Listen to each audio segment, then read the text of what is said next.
بے شک آپ وہ روایت سے جڑ کر بھی اس کو لکھ سکتے ہیں. ضروری نہیں ہے کہ آپ وہ اس کا جو اشعار کا ماحول ہے یا جو اس کا منظر ہے وہ آپ وہی دے رہے ہوں رند اور میخانہ جو آج سے 200 سال یا 300 یا 400 سال پرانا ہے. آج کل کے دور میں مطلب جو منظرنامہ ہے اس عہد کا عصر حاضر کا اس کو تحریر کرنے کا جو مقصد ہے یا اس سے ریلیٹ کرنے کا جو مقصد ہے ادب کا، آج بھی لوگ کربلا کو بھی لکھتے ہیں اور بھی بہت ساری چیزوں کو لکھتے ہیں، لیکن وہ استعارہ بن چکا ہے اور آج کے دور کے ساتھ اس کو ریلیٹ کیا جاتا ہے. جیسے وہ مجھے نسیم لہیہ کا شعر پچھلے دنوں بھی میں نے ایک محفل میں پڑھا کہ ڈٹ جاؤ حسین کے انکار کی طرح. مطلب ان کے انکار کو آج کے ساتھ ریلیٹ کیا گیا ہے، ضمیر کے سودے پہ ڈٹنے کی بات کی گئی ہے. تو مقصد یہ ہے کہ آج کا جو عہد ہے اس کو لکھنا بہت ضروری ہے.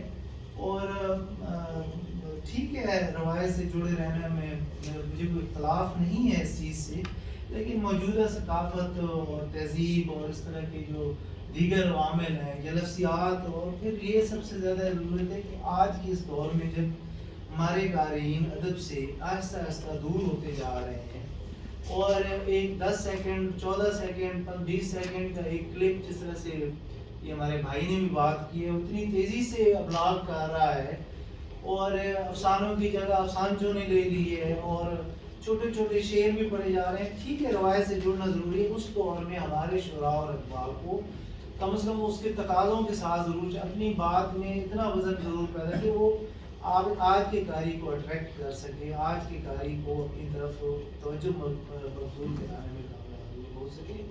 تو میں یہ سمجھتا ہوں کہ آج کے دور کے مضامین کو، آج کے دور کی لفظیات کو اچھے انداز میں، مضبوط انداز میں، جیسے کہ بہت سارے ایسے شعراء ہمارے سامنے اس دور میں موجود ہیں جو بہت اچھا کلام لکھ رہے ہیں، پڑھ رہے ہیں لوگ، اور اس میں جدت بھی ہے، اس میں مضبوطی بھی ہے، اس میں مضامین بھی بہت خوبصورت ہیں، اس میں ابلاغ بھی ہے، اس میں مزاحمت بھی نظر آتی ہے، اس میں بہت سارے ایسے عوامل نظر آتے ہیں جو کہ آج کے عہد کو جب آج کے بعد کا عہد آئے گا تو وہ آج کے اس عہد کو پیش کر سکتے ہیں. صدر ایک دو میں چونکہ اوسط سے زیادہ بولا ہوں، مجھے یہ احساس بھی ہے، لیکن چونکہ جنرل سیکرٹری نے اور جوائنٹ سیکرٹری نے ایک تواتر سے یہ بات کی کہ ایک روایتی کا لفظ غلط معنوں میں لیا گیا.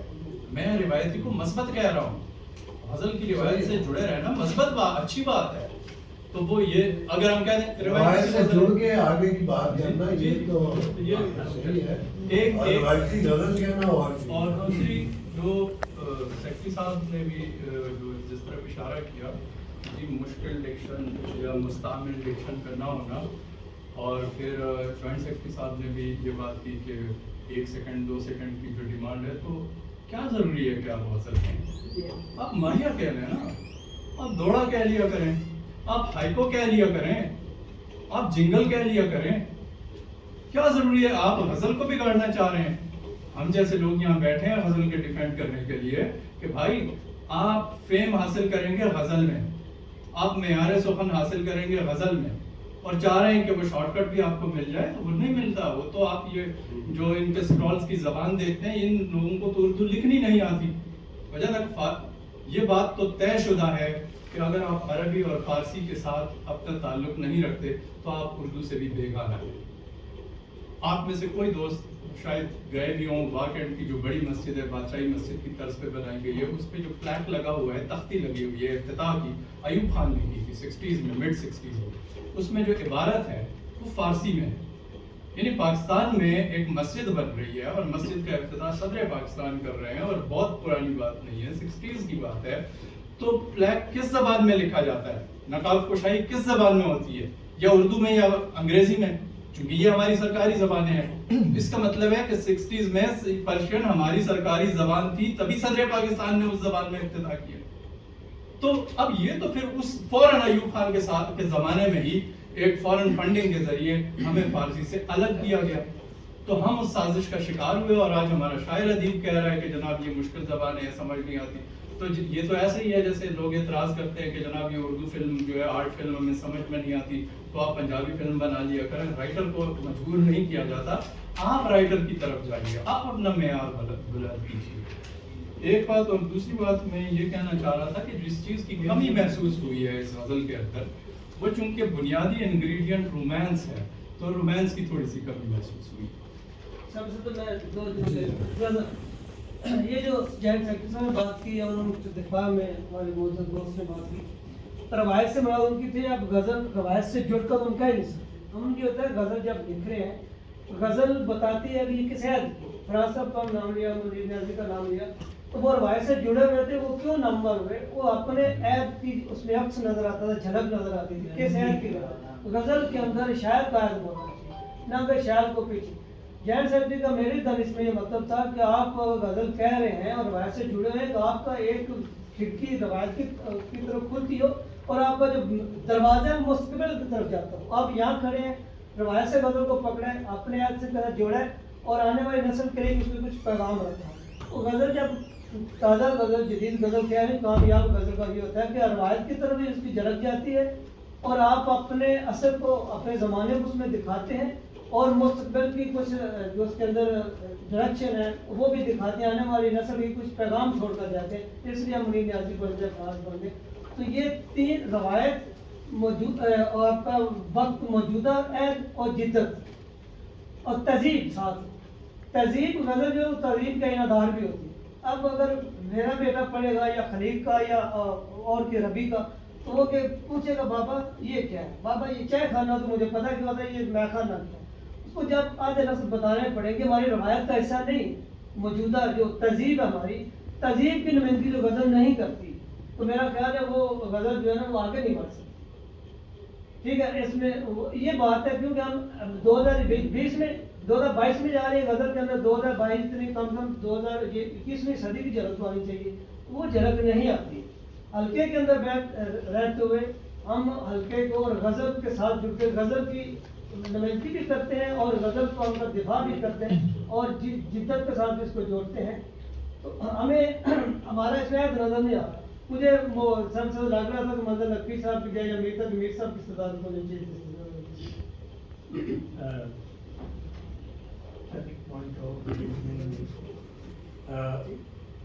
انہوں نے روایت کا دفاع کیا ہے, نو ڈاؤٹ, اس سے انکار نہیں ہے. ہم روایت کے خلاف نہیں ہیں. غزل بذات خود ایک روایت کی صنف کیا ہے, ورنہ وہ قصیدہ چلتا رہتا بہت پہلے. اچھا, دوسرا یہ ہے کہ حضرت نے آپ کو ذکر کیا ڈسپوزیبل کا, تو اس کا میں ذرا اس کو کوالیفائی کرنا چاہ رہا ہوں کہ عورت سے عورت کا ذکر شروع ہوا, اس کے بعد وہاں سے نکل کے سماج میں آئے, سماج کے کا ذکر ہوا, سماج کے بعد پھر یعنی یہ ترکیب پسند اور جو ہے. اس کے بعد کیا ہوا کہ سماج سے ہٹ کر انفرادی لوگوں کا کے مسائل ڈسکس ہونے شروع. اور آج کل جو ڈسپوزیبل کا ذکر کیا ہے وہ میں اس کو یہ سمجھتا ہوں کہ آج کی سوشل پرابلم بدل رہے ہیں تیزی سے ٹیکنالوجی کی وجہ سے. وہ چونکہ شارٹ لفٹ ہیں تو یہ بھی جو موضوعات میں وہ بھی شارٹ. یہاں میں اپنے دفاع میں تھوڑا سا یہ کہوں گا کہ غزل آج بھی مہخانے یا رکیب یا تھوڑا یعنی آپ محبت کا ذکر کریں اور پھر مسائل بھی ڈسکس کریں جو آج کل کی ہیں. تو یہاں یعنی آپ کو آج کل کی غزل میں بھی ایک کا شعر ضرور آپ کو مہخانے یا اس کے بارے میں مل جائے. یہ میں نے لکھی ہوئی ہے, اس میں جسٹ میں جو ریلیونٹ ہے وہ بات کر رہا ہوں. یہ 25 فروری کی بات ہے اسی سال کہ جیسے یہ آج ہی کا موضوع ہے, انہی دنوں کا ذکر تھا میرے اس جسم پر ہے میری مرضی، میرے جسم پر ہے میری مرضی، ایسے کہیں پر دماغ بھی باقی۔ پھر وہ میخانے کا ذکر آ گیا وہ کہ آپ کی بات آگے ہو جائے گی، میں دو باتیں ضرور نہیں جا رہا ٹھیک ہے، آپ نے اپنی بات ہم سمجھ گئے ہیں، نہیں، لیکن ایک یہ ایشوز نہیں ہے، یہ ایشوز بنائے گئے ہیں، میں ابھی بات کرتا ہوں۔ بس آپ بات یہ جو بات کر رہے ہیں نا، زبان ہماری فارسی کی بات ہے، دیکھیں انگلش بھی انویٹرس کی زبان ہے، فارسی بھی انویٹرس کی زبان ہے، عربی بھی اگر ہم رابط نہ ہوتے تو ہماری زبان نہ یہ ہوتی، نہ وہ ہوتی، نہ وہ ہوتی، ہماری زبان جو ہے جو ہوتی وہ ہوتی، ٹھیک ہے۔ ایک بات تو یہ ہے، اب جب شاید آج بیٹھا تو بات وہ آج بھی کر رہا ہے، سقراط کا حوالہ دیا، وہ کہہ رہا ہے سقراط کا دور بھی آج کا دور ہے، آج بھی ایک بندہ ہے وہ کہہ رہا ہے کہ میں نے تو یار تمہیں کوئی پتھر ہی نہیں مارا، پھر بھی تم میرے ساتھ یہ حرکتیں کر رہے ہو، تو پھر بھی تم مجھے ذائقہ پڑا کہ آج میں ترقی پسندیت کو انٹلیکچوئلزم سے جوڑ رہا ہوں، نہ کہ غربت سے جوڑ رہا ہوں، تو میں ترقی پسند بھی کرپٹ ہو سکتا ہے اور مذہبی بھی کرپٹ ہو سکتا ہے، دونوں ایماندار بھی ہو سکتے ہیں۔ میں یہ کہنا چاہ رہا ہوں کہ وہ صرف مسئلہ سیدھا سا ہے کہ وہ کچھ آج بھی ہم آج ابھی 4000 سال پیچھے ہی ہیں، کہ آج بھی جب وہ بات کرتا تھا سقراط دیوتاؤں کے حوالے سے جو چیزیں ہم لوگ جو جمود کے شکار کرتے تھے عوام کو اور سوسائٹی کو، اور وہ عیاشیاں ہو رہی تھی، وہاں کا ملا جو تھا اس زمانے کا جو بھی ہوگا دیوتائی مذہب کا وہ بھی عیاشی کر رہا تھا، بادشاہ بھی عیاشی کر رہے تھے، مرا بھی اشرافیہ، اور نیچے عوام کو انہوں نے لگایا تھا ترقی بتی کے پیچھے اور جمود، اور تو آج ہمارے یہاں پہ جہاں پہ آج کی یہ غزل لکھی ہوئی ہے تو وہاں وہ کہنا چاہ رہے ہیں 4 سال پیچھے ہی ہم، ابھی 4 سال آگے گئے ہوتے تو پھر ہمیں دنیا کے برابر چل رہے ہوتے۔